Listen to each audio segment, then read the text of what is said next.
Hello my lovely soul family, आपके लिए एक और रीडिंग में लेके आई हूँ जिसका आज का टॉपिक रहेगा चालाकियों से बाज नहीं आ रहे हैं आपके विरोधी।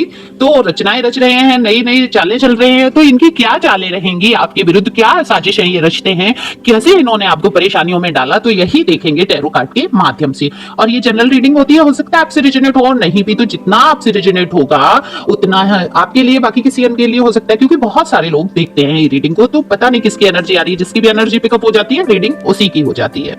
तो जब आप कमेंट्स करते हैं, सब्सक्राइब करते हैं, तो आपकी एनर्जी को पिकअप करके मैं ये रीडिंग कर पाती हूँ। तो एक लाइक तो बनता है, आप शेयर भी कर सकते हैं अगर आपको पसंद आए, तो हो सकता है किसी के काम आ जाए। तो कार्ड मैंने पहले ही शफल कर लिए हैं। कार्ड बता रहे हैं कि आपने पहले लोगों की बातों पर बहुत ध्यान दिया, बहुत ध्यान देते थे आप, और उल्टा सीधा सुनकर परेशान होते थे।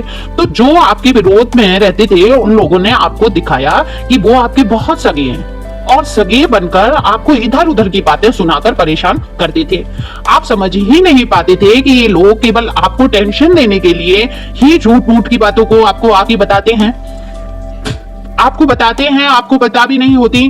वो बातें ऐसी ऐसी बातें बोलते थे कि आप मानसिक तनाव से गुजरे। जो लोग हमारी पीठ पीछे बुराइयां करते हैं वो इतने बुरे नहीं होते हैं। देखो समझो, जो लोग जो हमारी पीठ पीछे बोल रहे हैं तो उनकी तो मजाल ही नहीं है, वो हमारे मुंह पे आके बोले हिम्मत ही नहीं करते हैं। लेकिन आपके मुंह पे जो आकर कह रहा है, बता रहा है पीठ पीछे की बात, वो दरअसल सबसे बुरा इंसान तो वो ही हुआ।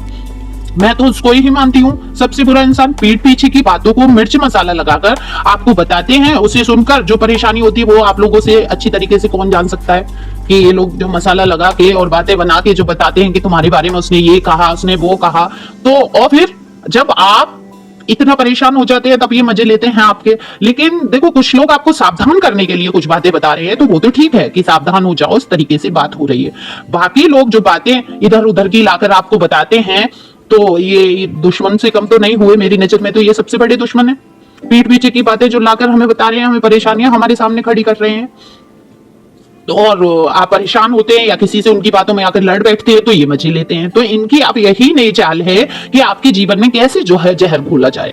आपको खुद पता है कि आप किस रास्ते पर हैं, तो आप समझने लगे हैं कि ये सारी बातें केवल आपकी मानसिक शांति को भंग करने के लिए ही की जा रही हैं। आप जब से ईश्वर की शरण में गए हैं, आपको बहुत बदलाव खुद में ही महसूस हो रहे होंगे। अब आप छोटी छोटी बातों की अब उतनी टेंशन नहीं लेते, उतना तनावग्रस्त नहीं होते जितना पहले आप हो लेते थे। आप होते थे, टेंशन लेते थे, आप पॉजिटिव एनर्जी में आ गए हैं। तो जो लोग आपके लिए चालाकियां चल रहे हैं वो कभी नहीं चाहते कि आप मानसिक या आर्थिक रूप से मजबूत हो पाए। तो इनकी यही चाल रहती है, कैसे भी करके आपको गड्ढे में धकेला जाए। जब आप मानसिक रूप से परेशान रहेंगे तो किसी काम में आपका मन नहीं लगेगा।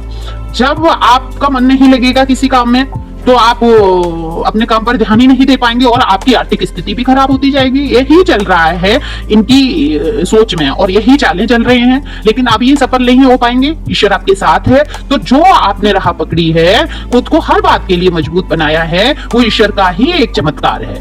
अब आप ध्यान नहीं देते कौन क्या कह रहा है, खुश रहने की कोशिश करते हैं। जब आप खुश रहेंगे तो अपने आप आपके सफलता के मार्ग खुल जाएंगे, खुलते जाएंगे आपकी सफलता के मार्ग। आप खुश रहेंगे, स्वस्थ मानसिकता रहेगी आपकी, और आप खुश दिल से होकर काम करेंगे तो आपके काम भी सफल होंगे। परमात्मा की बहुत बड़ी कृपा है आपके ऊपर। आपके लिए अब नए रास्ते खुल रहे हैं। आप का बुरा चाहने वाले सोच रहे हैं कि आप क्यों नहीं पहले की तरह आप उनकी बातें सुनकर परेशान होते हैं, क्यों अब आप ऐसी बातें सुनना पसंद नहीं करते। आपका ये बदलाव इन लोगों को हैरान परेशान कर रहा है। तो आप इसी तरह ईश्वर भाव में रहें, खुश रहें, मस्त रहें और आगे बढ़ते रहें। ईश्वर के इसी तरीके से भजन भाव पूजन में रहें, तो ईश्वर आपका साथ अवश्य देंगे। आप गौर करें अपनी अच्छी बातों पर कि आपको कहाँ सुकून, कहाँ शांति मिलती है, और फिजूल की बातों पर जैसा कि आप अभी गौर ही नहीं कर रहे हैं, इसी तरीके से आप इग्नोर करते हुए आगे बढ़िए। और आगे जब आप बढ़ेंगे तो सफलता आपकी कदम चूमेगी। तो thank you for watching my channel. Thank you angel, thank you God, thank you viewers.